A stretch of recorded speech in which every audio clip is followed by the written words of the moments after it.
Frogger Hyper Arcade Edition.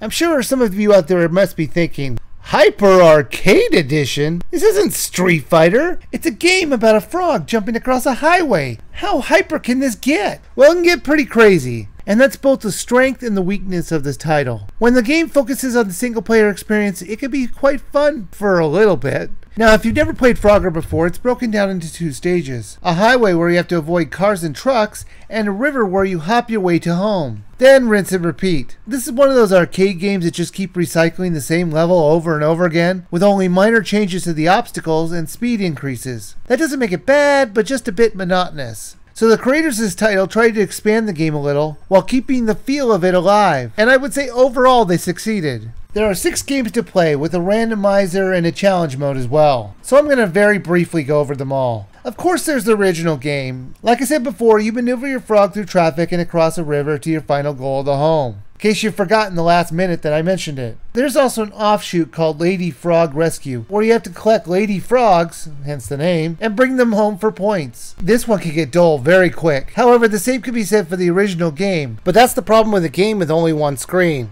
Plus there's another version called Twin Frogs, where you control 2 frogs at the same time. It's a very interesting idea that's done very poorly. The game can be very fun when you're trying to cross a freeway, but it's extremely difficult while trying to cross a river because the logs and the lily pads will come at different intervals. And even the easiest level is frustrating to maneuver. Paint. This one I actually found the most fun and challenging. They give you a time limit to hop over these special tiles, and these tiles make up a picture. But one mistake and you're going to have to do the whole level over again. Tile capture.